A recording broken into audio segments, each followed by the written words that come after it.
Bismillahirrahmanirrahim. Alhamdulillah rabbil alamin wassalatu wassalamu ala asyrafil anbiya'i wal mursalin wa ala alihi wa sahbihi ajma'in. Qala rabbi shrah li sadri wa yassir li amri wahlul min lisani yafqahu qawli. Amma ba'd. Yang dihormati Ustazah Ainul Mardiyah binti Zaidi selaku pensyarah dalam kursus fiqh ibadat.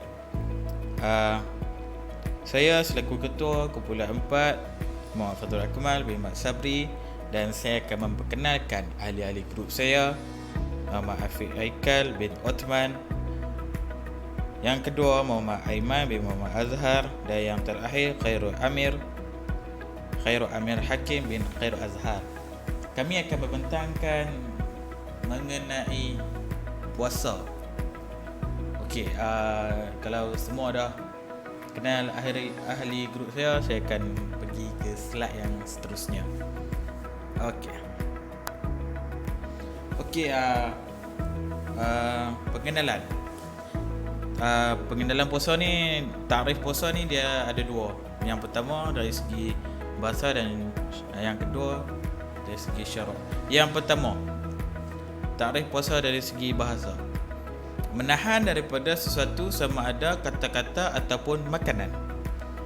Manakala dari segi syarak pula, menahan diri daripada melakukan perkara-perkara yang membatalkan puasa, bermula terbit fajar hingga terbenam matahari disertai dengan niat. Okey, semua dapat faham pengenalan puasa ni? Takrif semua ni basic lah, mesti kita semua dah tahu kan. Okey, saya akan pergi ke slide yang seterusnya. Okey, slide yang seterusnya ni berkaitan dengan sejarah pensyariatan puasa. Saya anggap kita semua bukanlah, kamu semua tahu pasal sejarah ni. Kalau semua orang tak tahu, mari saya terangkan. Yang pertama, ia difardukan pada bulan Sya'ban tahun kedua Hijrah. Walau bagaimanapun, kewajipan puasa Ramadan tidak pernah disyariatkan sebelum ni. Kerana sebelum ni tak pernah ada pun puasa-puasa ni dalam bulan Ramadan ni. Tak wajib. Yang seterusnya, persamaan yang wujud di antara umat ini dengan umat-umat terdahulu ialah puasa yang disyariatkan. Tetapi kefarduan bulan puasa dikhususkan hanya kepada umat Nabi Muhammad sahaja. Siapa umat Nabi Muhammad tuan? Kita. Okay, semua apa? Okey, kat sini ada dalil berkaitan dengan pensyariatan bulan puasa. Itu syahrul Ramadan alladhi unzila fihi al-Quran hudan lin-nas wa bayyinatin minal huda wa furqan. Faman syahida minkum syahru falyasmuh. Maksud dia, bulan Ramadan adalah bulan yang di dalamnya diturunkan Al-Quran sebagai petunjuk bagi manusia dan penjelasan mengenai petunjuk itu dan pembeda antara yang benar dan yang batil. Kerana itu, barang siapa di antara kamu ada di bulan itu, maka berpuasalah. Okey, semua faham Semua dapat tentang sejarah ni? Kalau tak faham, kita tanya hujung sekali lagi Okey, baik. Saya akan pergi ke slide yang seterusnya. Okey, puasa ni dia ada syarat dia. Dia sama je macamnya dengan solat. So syarat wajib puasa. Yang pertama, Islam. Kita semua Islam. So kita wajib puasa lah. Yang kedua, taklif. Taklif tu maksudnya berakal. Kita semua berakal kan. Kita semua bukan macam haiwan-haiwan kan. So kita berakal. Yang ketiga, itu balik. Takkan kita dah hiu tak balik lagi betul? Kita dah balik.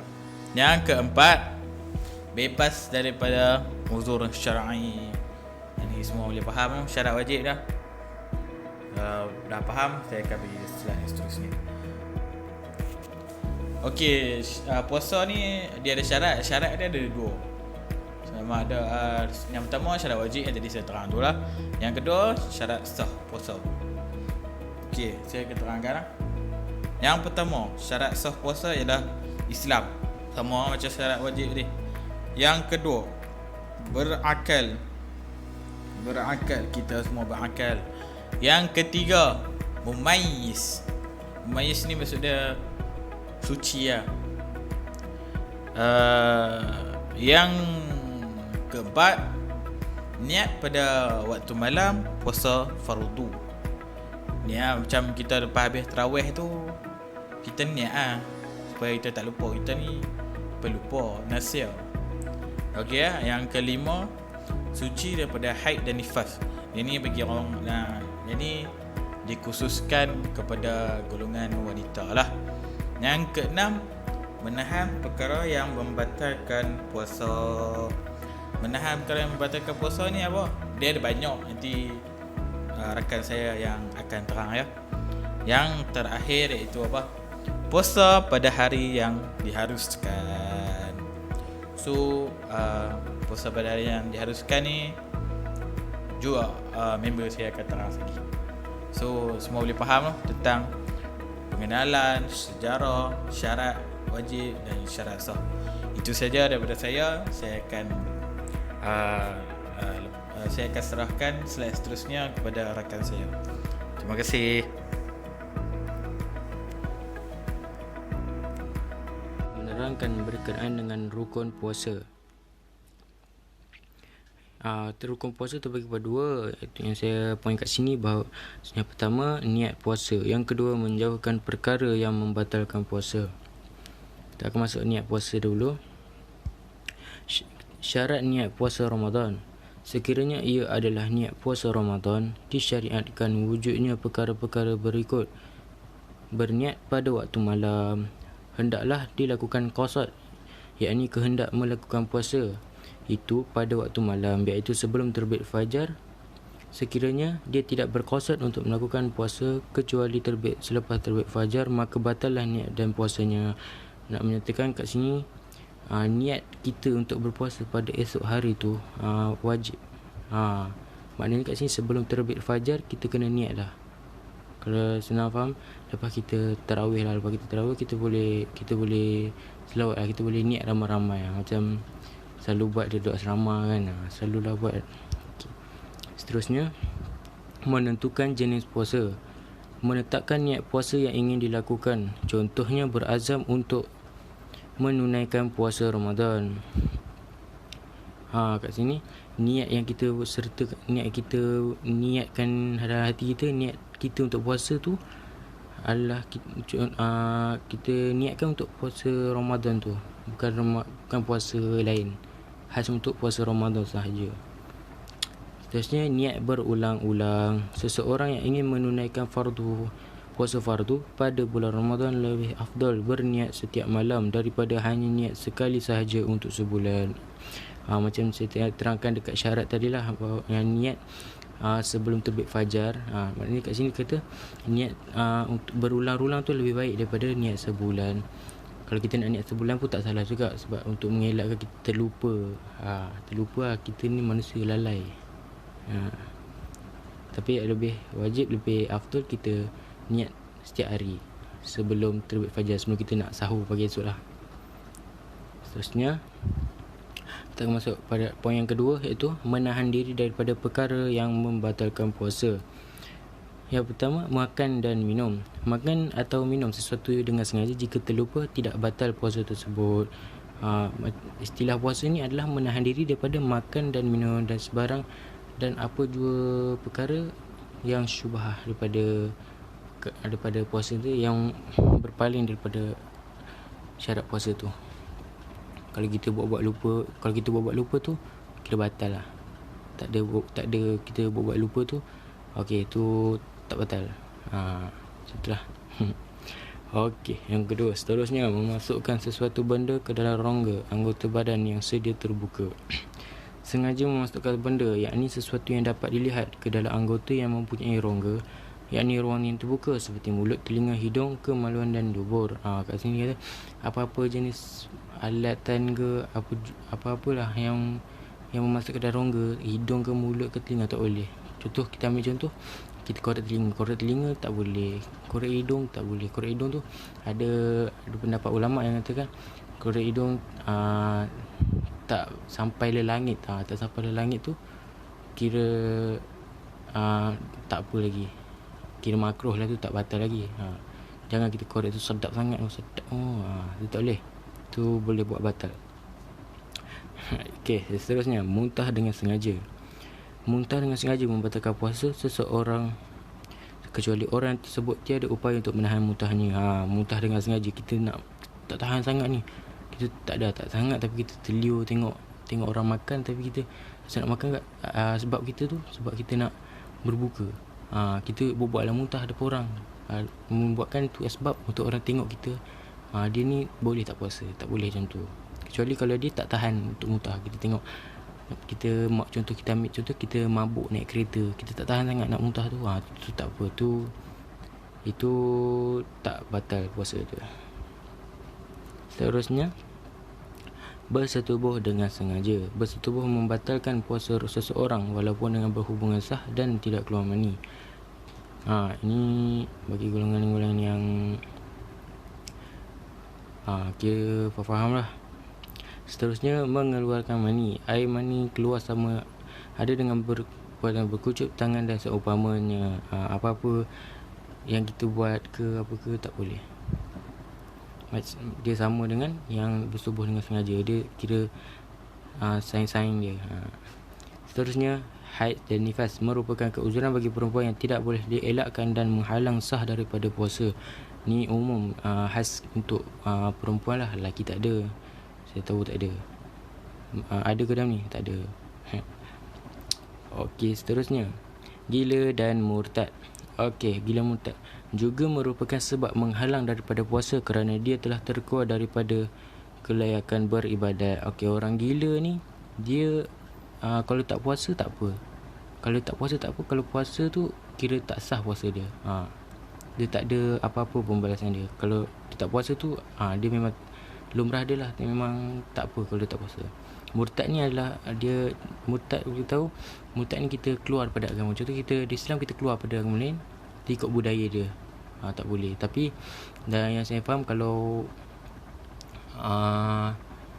kalau agama lain dia nak berpuasa pun tak salah ikut kita. Tapi dia puasa atas diri dia. Dia bukan atas niat untuk bulan Ramadan, tak apa. Yang saya faham lah. Kalau ada pembetulan, kesalahan, saya harap Ustazah boleh betulkan, InsyaAllah. Seterusnya, kita masuk kepada adab dan perkara makruh ketika puasa. Okey, kita masuk pada adab dulu. Adab puasa. Yang pertama, segera berbuka setelah matahari terbenam. Segera berbuka setelah matahari terbenam, maknanya time kita buka tu lah, kita sejurus azan maghrib tu kita dah berbuka dah. Yang kedua, sahur bermaksud makanan ketika bersahur, manakala suhur pula bermaksud makan. Sahur ni makanan ni untuk makan sebelum terbit fajar, maknanya makan untuk kita sempurnakan puasa kita untuk esoknya. Yang seterusnya, melewatkan sahur sebelum terbit fajar. Sahur ni kita dekat sini melewatkan sahur, maknanya kita janganlah nak sahur pukul 2 ke pukul 1. Itu kira sahur juga, tapi tak itulah cakap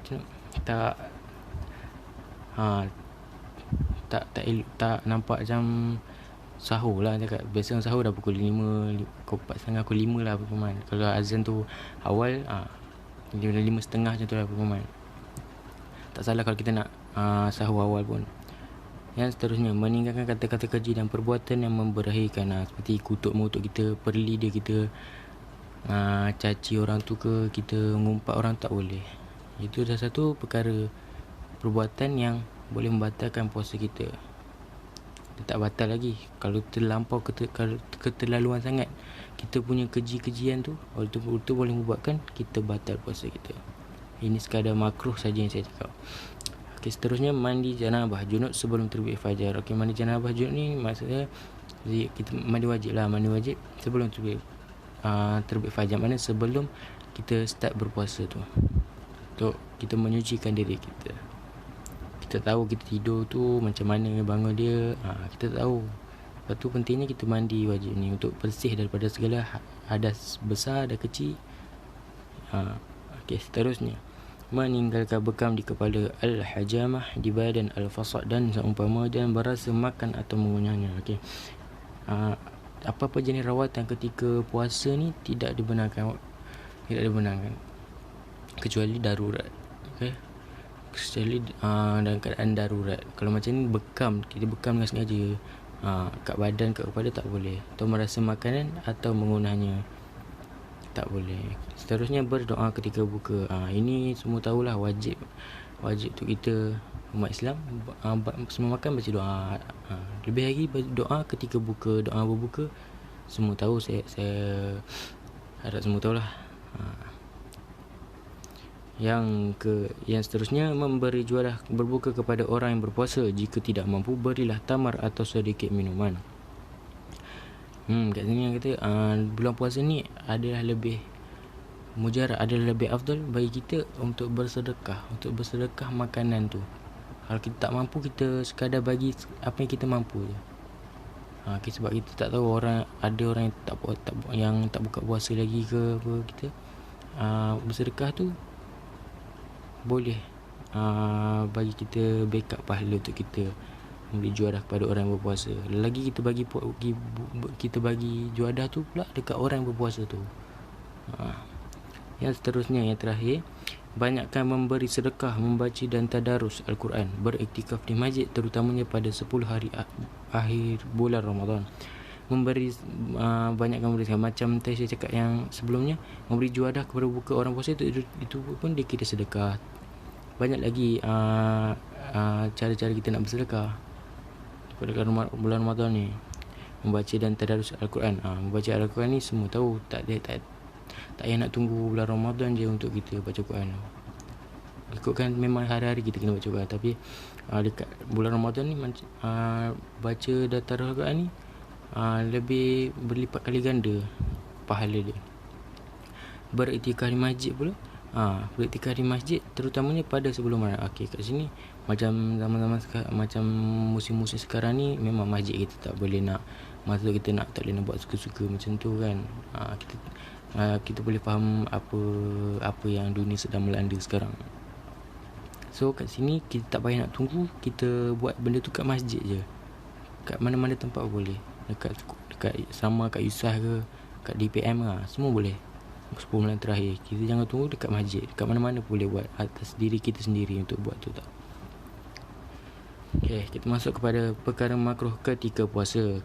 Saya poinkan besar ni. Okay, perkara-perkara makruh yang bertentangan dengan adab-adab puasa. Sebahagian termasuk dalam perkara makruh tanzih, seperti melewat-lewatkan berbuka dan menyegerakan bersahur. Manakala sebahagian yang lainnya pula termasuk dalam perkara-perkara yang haram, seperti mengumpat, mengajum dan berkata dusta. Apa-apa perkara yang berpaling ataupun yang lari daripada apa yang saya cakapkan dekat adab tadi tu adalah perkara makruh. Macam contoh kat sini, melewatkan berbuka. Melewat-lewat buka tu adalah perkara makruh. Macam dekat adab tadi tu saya cakap menyegerakan berbuka. Dekat ni menyegerakan bersahur pula. Macam tadi saya cakap melewat-lewatkan bersahur, tak ada kita menyegerakan bersahur. Ni pukul 1 dah sahur tu kira perkara makruh lah tu. Yang sebenarnya adalah melewat-lewatkan bersahur dan menyegerakan berbuka. Manakala sebahagian lainnya pula termasuk dalam perkara-perkara yang haram, seperti mengumpat, mengajum dan berkata dusta. Okay, itu sahaja daripada saya. Saya akan serahkan kepada rakan saya. Okey, Assalamualaikum warahmatullahi taala wabarakatuh. Saya Muhammad Aiman. Okey, kita ke slide puasa qada Ramadan, fidyah dan kafarah. Yang ni merupakan ciri-ciri orang yang perlu qada puasa. Yang pertama, orang musafir dan orang sakit. Orang yang meninggalkan puasa Ramadan disebabkan musafir atau sakit, orang tersebut wajib mengqadanya sebelum tiba bulan Ramadan berikutnya. Jika gagal untuk mengqadanya, ia wajib membayar fidyah. Ni orang ciri-ciri orang yang perlu qada ni, orang yang musafir dengan orang sakit. Lepas tu yang bawah ni, yang ada 3 ni ciri-ciri dia lah. Contoh kat sini ada 3 orang musafir yang gagal mengqada ni. Dia ciri yang first. Lepas tu macam mana kita nak bayar fidyah dah. Dia ada 3 kat sini. Okey, first orang musafir yang gagal mengqada. Orang yang musafir ni semua orang tahu. Orang musafir ni kita kena jalan jauh. 82 km dah, kena lebih daripada tu kan, ataupun 2 marhalah. Tu ciri-ciri orang musafir. Lepas tu jika kita musafir, lepas tu kita gagal mengqada, kita musafir, kita pergi jalan mana-mana yang jauh, lepas tu kita diringankan lah. Sebab orang musafir ni dia diringankan sebab tak payah puasa kalau musafir kan, tapi dia kena qada juga. Tapi kat sini orang yang gagal mengqada. Okey, kalau yang gagal mengqada ni dia perlu membayar fidyah dengan memberi makan golongan fakir sehari secupak makanan. Okey, kalau dia musafir selama seminggu contoh. Seminggu 7 hari. Okey, kiranya dia perlu bayar fidyah 7 cupak makanan. Sebab dia cakap kat sini sehari secupak makanan. Okey, macam tu. Okey, ciri yang kedua, orang yang sakit berterusan. Contoh kat sini kita bagi orang yang lumpuh lah, senang. Dia sakit, dia takkan sembuh kalau lumpuh ni kan. Dia terbaring kat situ, ataupun kanser ke, penyakit-penyakit yang penyakit berterusan, dia takkan sembuh lah. Macam tu. Lepas tu dia nak bayar fidyah ni, ia wajib mengqada. Ni dia wajib mengqada puasanya sahaja tanpa membayar fidyah. Ni dia wajib mengqada sahaja, dia tak perlu bayar fidyah sebab dia sakit kan, bukan ada sebab lain pun. Okey. Lepas tu yang ketiga, orang yang meninggal dunia. Orang yang meninggal dunia ni, orang yang mati takkan nak puasa kan. Lepas tu walinya sunat berpuasa bagi pihaknya serta menggantikan puasanya yang tertinggal. Okey, contoh satu family ada mak, ada ayah. Lepas tu contoh ada anak tunggal, ada seorang anak. Anak tu meninggal. Okey, anak tu meninggal. Lepas tu anak tu meninggal, wali dia tu ayah atau mak lah. Okey, antara mereka seorang tu kena wakil, kena puasa bagi pihak dia, ataupun ganti puasa yang tertinggal. Contoh dia mati sebulan kan, kiranya mak atau ayah dia tu kena puasa bagi pihak dia tu selama sebulan. Macam tu. Okey, kita ke slide seterusnya. Okey, ni ciri kedua pula. Orang tua yang lemah dan pesakit yang tiada harapan sembuh. Ni macam yang tadi lah, yang saya kata penyakit berterusan tu. Orang yang sangat tua dan tidak berupaya berpuasa, wajiblah bersedekah sehari secupak makanan mengikut bilangan hari yang dia tidak berpuasa. Dia macam tadi tu, sehari secupak makanan. Kalau dia sakit selama sebulan, dia tak puasa selama sebulan, kiranya dia kena bagi 30 cupak makanan. Orang yang mengandung dan menyusu bayi. Okey, yang ni orang yang mengandung, yang ni bagi perempuan lah. Perempuan yang mengandung dan menyusui bayi harus berbuka sekiranya dia membimbangkan kesihatan dirinya dan bayinya. Okey, dia harus, bukan sunat apa, dia harus. Jika berbuka kerana kesihatan dirinya, dia wajib mengqada sahaja sebelum tiba bulan Ramadan yang berikutnya. Okey, kat sini kalau dia buka puasa sebab dia takut kesihatan diri dia takut dia demam, dia tak larat sebab dia mengandung, dia wajib mengqada sahaja. Okey, lepas tu, dan jika ia bimbang akan kesihatan bayi dalam kandungannya, ia wajib mengqada dan membayar fidyah.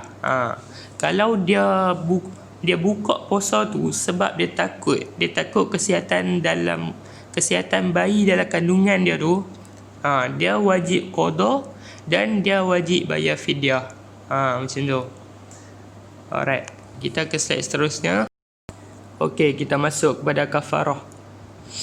Kafarah puasa Ramadan yang dibatalkan. Okey, kafarah ni bermaksud perbuatan yang menghapuskan dosa, ataupun kalau kita nak lebih kenal dia sebagai denda kepada perbuatan. Contohlah kalau kafarah puasa, denda sebab kita tinggal puasa tu, macam itulah kafarah. Okey, sebab wajib kafarah: sengaja membatalkan puasa Ramadan dengan melakukan persetubuhan dengan syarat dia menyadari bahawa dirinya berpuasa serta mengetahui perbuatan itu haram. Okey, ni apa dia sebab wajib kita lakukan kafarah tu.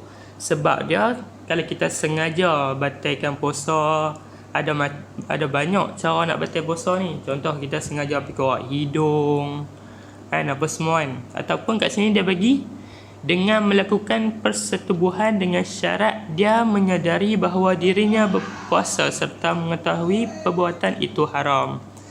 Kalau kat sini dia nak khaskan untuk orang yang melakukan persetubuhan. Persetubuhan tu semua orang tahu, lelaki dengan perempuan ni buat apa semua, semua kita tahu.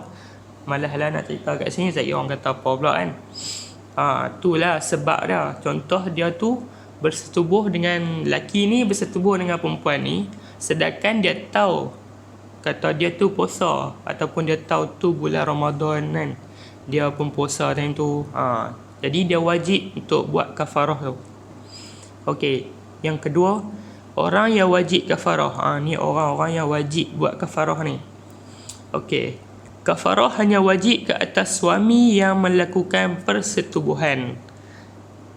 Okey, yang ni dia nak abang kepada suami saja. Contoh, ada suami dengan isteri, mereka kahwin dah, memanglah ada ikatan yang sah tu.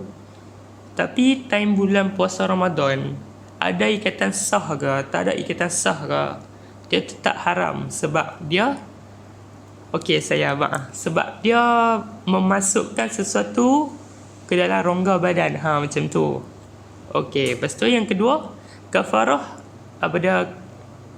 ni orang panggil sambungan dia lah. Kafarah tidak wajib ke atas isteri atau perempuan yang disetubuhi sekalipun mereka berpuasa. Okey, contoh ada dua orang tadi, suami dengan isteri tu. Contoh kalau mereka berdua tu bersetubuh, laki tu suami tu yang wajib buat, tapi yang perempuan tu dia tak wajib. Sebab apa? Sebab tak tahulah, sebab kami tengok dalam buku dia cakap macam ni. Dia wajib ke atas suami saja, tapi dia tak wajib ke atas isteri atau perempuan yang disetubuhi sekalipun mereka berpuasa. Macam tu. Okey, yang ketiga, kafarah puasa Ramadan yang dibatalkan dengan persetubuhan. Okey, kita tengok kafarah yang wajib kerana membatalkan puasa Ramadan dengan persetubuhan ialah membebaskan seorang hamba sahaja yang beragama Islam, sama ada lelaki atau perempuan. Okey, inilah kafarah yang orang yang tinggalkan puasa sebab bersetubuh tu, dia wajib dia perlu membebaskan seorang hamba sahaja yang beragama Islam, sama ada lelaki ataupun perempuan. Macam tu. Okey, kita ke slide seterusnya. Okey, kita masuk pada puasa sunat. Apa tujuan kita puasa sunat ni?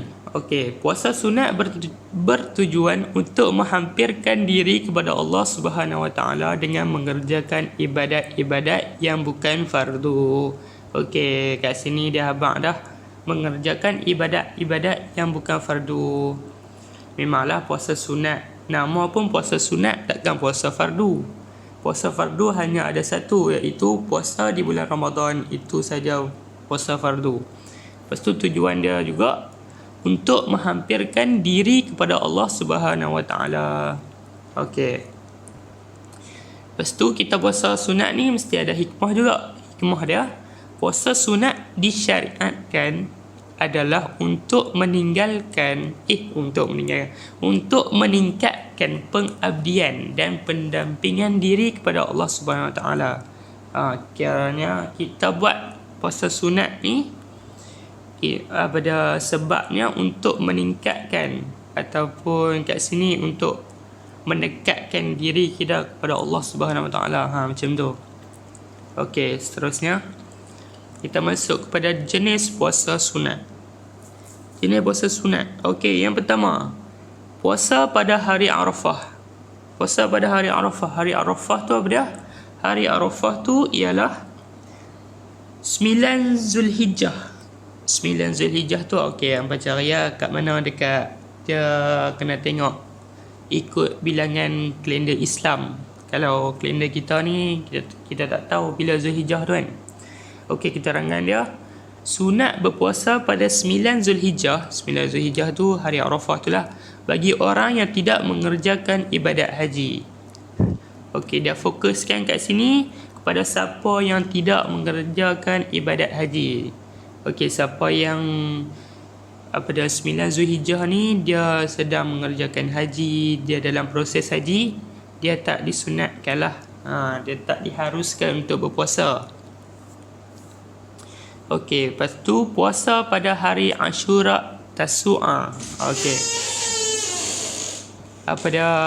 Okey, puasa ni semua kita dengar. Apa dia puasa ni lah yang kita duk buat bubur Ashura, lepas tu kita duk agih kat orang apa semua tu, kita panggil satu kampung buat kacau bubur Ashura tu. Okey, tapi maksud Ashura tu apa dia? Ashura adalah hari ke-10 bulan Muharram. Hari ke-10 bulan Muharram, manakala Tasu'a pula adalah hari ke-9 pada bulan tersebut. Okey, Ashura ni hari ke-10 bulan Muharram, Tasu'a pula hari ke-9 dalam bulan Muharram juga. No. Okey, yang ketiga, puasa pada hari Isnin dan Khamis. Okey, puasa hari Isnin dan Khamis ni saya pun tahu ada lah juga dalam kelas kita ni yang buat, ataupun dulu-dulu ke ada juga orang buat. Kalau yang macam alim-alim sikit ni kan, dia akan buat juga hari Isnin dan Khamis ni. Okey, terangan dia puasa yang dititik beratkan oleh Rasulullah sallallahu alaihi wasallam sendiri. Rasulullah sallallahu alaihi wasallam menitik beratkan puasa ni sebab Rasulullah sallallahu alaihi wasallam sendiri pun dia buat puasa ni, Isnin dan Khamis ni. Okey, yang keempat, puasa selama 3 hari pada setiap bulan. Keterangan dia, hari yang afdal untuk melakukan puasa tersebut ialah pada malam bulan mengambang, iaitu pada hari ke-13, 14, 15 serta dikenali juga sebagai hari-hari putih. Okey, setiap satu bulan, contoh kita ambil bulan apa? Kita ambil bulan Februari. Dia akan ada hari bulan mengambang. Contoh kat sini dia bagi hari ke-13, 14, 15. Mungkin hari tu hari bulan mengambang, tapi saya tak tahulah. Saya tengok buku je, buku yang habaq macam ni. Jadi siapa yang nak puasa 3 hari pada setiap bulan tu, bolehlah buka tingkap tengok bulan mengambang tu. Bolehlah niat esok tu aku nak puasa sunat 3 hari pada setiap bulan ni. Okey, macam tu. Okey, slide seterusnya. Okey, yang kelima, puasa selama 6 hari pada bulan Syawal. Yang ni yang seperti kita sedia maklum, kita semua pun tahu. Yang ni yang kita panggil puasa 6. Puasa 6 ni sunat dilakukan selepas hari raya Aidilfitri lah. Okey, keterangan dia, cara yang afdal adalah puasa berturut-turut sebaik saja selepas hari raya Aidilfitri. Okey, dia habaq kat sini lebih afdal kita berpuasa berturut-turut ataupun kita tak selang lah. Senang cerita, boleh saja kita nak selang. Contoh, lepas 1 Syawal tu, okey, masuk 2 Syawal kita boleh dah puasa. Okey, kita nak puasa 2 Syawal, lepas tu esok tu tak boleh, ada kenduri, ada member ajak apa dia pergi raya rumah ke apa kan. Okey, kita tak mau puasa esok tu, tapi lusa tu kita nak puasa, boleh je. Tapi kat sini dia abang lebih afdal adalah berpuasa berturut-turut tanpa meninggalkannya, macam tu. Okey, yang ke-7, membatalkan puasa sunat. Okey, saya rasa kami tengok buku buat slide ni, rasanya kami silap kot. Membatalkan puasa sunat ni bukan ciri-ciri puasa sunat, tapi dia nak abang kat sini macam mana kita cara nak membatalkan puasa sunat tu. Okey, kita terangkan kat sini. Seseorang yang sedang berpuasa sunat boleh membatalkan puasa tersebut dengan berbuka pada bila-bila masa tanpa wajib qada. Okey. Puasa sunat. Bila kita buat puasa sunat ni, hukum sunat ni macam mana? Hukum sunat ni bila kita buat, kita dapat pahala. Kalau kita tinggal, kita tak dapat apa, tak dapat dosa, tak dapat pahala apa. Okey. Kalau kita puasa sunat ni, contoh kalau kita nak batalkan puasa ni, kita berbuka bila saja kita nak.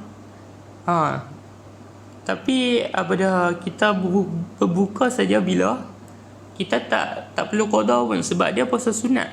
Kalau puasa fardu memanglah kalau kita buka bila-bila saja tu berdosa satu.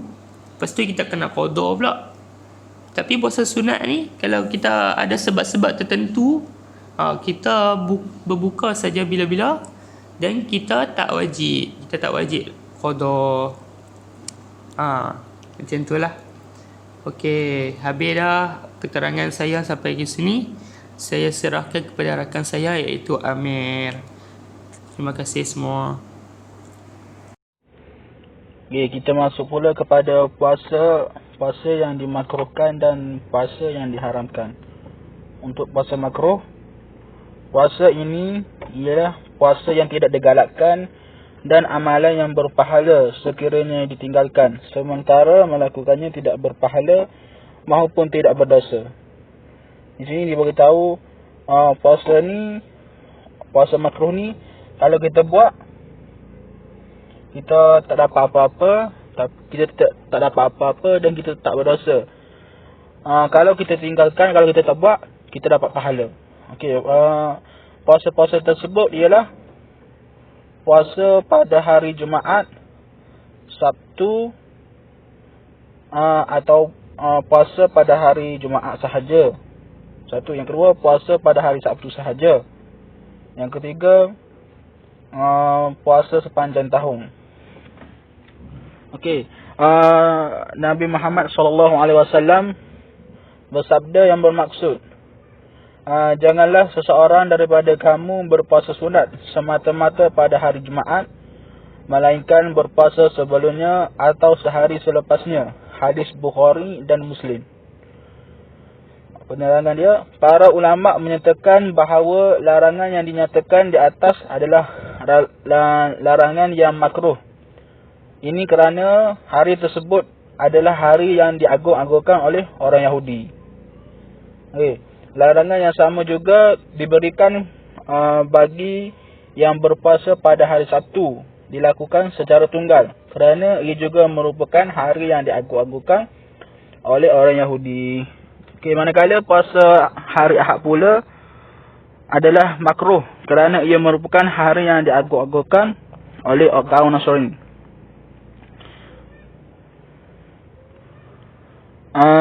Bagaimanapun sekiranya ibadat puasa tersebut dicantumkan pada hari sebelumnya atau selepasnya, puasa sunat tersebut tidak dikira makruh kerana ia tidak lagi menyerupai amalan-amalan yang dilakukan mana-mana kaum. Selain itu, puasa kita juga tidak menjadi makruh jika ia dikerjakan pada semata-mata Jumaat, Sabtu atau Ahad. Sekiranya hari-hari dianjurkan oleh syarak untuk berpuasa seperti hari Ashura atau hari Arafah yang jatuh kepada hari yang berkenaan. Okay, maksud sini dia bagi tahu kita tak boleh puasa pada hari, kita tak boleh berpuasa pada hari Jumaat sahaja. Kita tak boleh puasa pada hari Sabtu sahaja. Kita tak boleh puasa pada hari Ahad sahaja. Sebab apa? Sebab hari ini merupakan hari yang diagung-agungkan oleh orang Yahudi.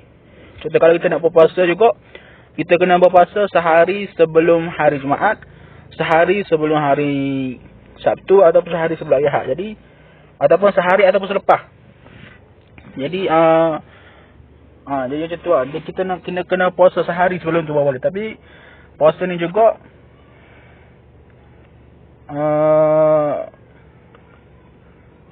makruh. Sebab amalan ini tidak dilakukan oleh mana-mana kaum pun. Tak ada kaum pun buat puasa macam ni. Jadi puasa tu puasa yang dimakruhkan. Satu lagi ya, puasa sepanjang tahun. Okey, seterusnya kita masuk pula kepada puasa yang diharamkan. Okey, puasa yang dilarang oleh Rasulullah sallallahu alaihi wasallam dan sekiranya melakukan mendapat dosa manakala meninggalkannya mendapat pahala. Okey, jenis-jenis puasa tersebut ialah yang pertama puasa pada hari raya Aidil Adha dan hari raya Aidilfitri. Okey, untuk hari raya hari raya Aidilfitri. Okey, sebagaimana kita tahulah, hari raya Aidilfitri ini diharamkan berpuasa kerana sebab apa? Sebab apa Rasulullah melarang kita berpuasa pada hari tersebut. Itu hari raya Aidilfitri ini merupakan hari kemenangan untuk umat Islam. Kemenangan apa? Kemenangan setelah kita berpuasa selama sebulan pada bulan Ramadan. Jadi justru itu Allah Subhanahu Wa Taala pun melarang kita berpuasa pada satu Syawal kerana ia adalah sebagai tanda kita bersyukur ke atas nikmat hari raya yang dikurniakan. Okey. Yang kedua ialah hari raya Aidil Adha. Hari raya Aidil Adha yang jatuh pada 10 Zulhijjah. Umat Islam disunatkan untuk menyembelih haiwan sebagai korban. Justru kita juga dilarang untuk berpuasa pada hari tersebut. Daripada Umar bin Khattab radhiyallahu anhu berkata, sesungguhnya Rasulullah sallallahu alaihi wasallam melarang berpuasa di kedua-dua hari. Pada hari raya Aidilfitri kamu berbuka puasamu dan pada hari raya Aidil Adha kamu makan daging korbanmu. Hadis riwayat Bukhari dan Muslim. Puasa yang diharamkan yang kedua ialah puasa pada hari Tasyrik. Hari Tasyrik jatuh dalam 3 hari berturut-turut sesudah hari raya Aidil Adha, iaitu 3 hari berikut ialah pada tanggal 11, 12 dan 13 Zulhijjah. Okay, mengenai hari Tasyrik ini yang diterangkan melalui riwayat Abu Hurairah radhiyallahu anhu, Rasulullah sallallahu alaihi wasallam mengutuskan Abdullah bin Huzaifah agar mengelilingi kota Mina serta menyampaikannya, janganlah kamu berpuasa pada hari ini kerana ia merupakan hari makan, minum dan berzikir kepada Allah Subhanahu Wa Taala. Kita juga dilarang untuk berpuasa pada 3 hari berikut, iaitu 11, 12, 13 Zulhijjah. Okey, puasa yang seterusnya ialah puasa hari Syak. Puasa pada hari Syak. Okey, hari Syak ni iaitu hari yang jatuh kepada 30 Sya'ban. Di mana kebiasaannya akan menimbulkan keraguan sama ada bulan Ramadan akan tiba pada keesokan harinya ataupun tidak. Okey, sini dia bagi tahu hari Syak ni jatuh pada 30 Sya'ban. Hari ini ialah hari kita ragu-ragu sama ada hari esok tu kita berpuasa ataupun tidak. Okey, disebabkan itulah ia digelar hari Syak. Bagaimanapun berpuasa hari Syak dibolehkan jika seseorang itu perlu mengqada puasa Ramadan yang pada setahun sebelumnya. Okey. Yang last kali ialah puasa pada setengah bulan, yang kedua pada bulan Sya'ban. Okey. Dengan berakhirnya penjelasan dari saya tadi, maka berakhirlah sesi pembentangan dari kumpulan kami, iaitu kumpulan 4 yang bertajuk berpuasa. Saya harap rakan-rakan dan juga ustazah dapat memahami apa yang disampaikan oleh oleh kumpulan kami tadi. Segala kekurangan dan kesilapan daripada kumpulan kami memohon maaf. Sekian. Assalamualaikum warahmatullahi wabarakatuh.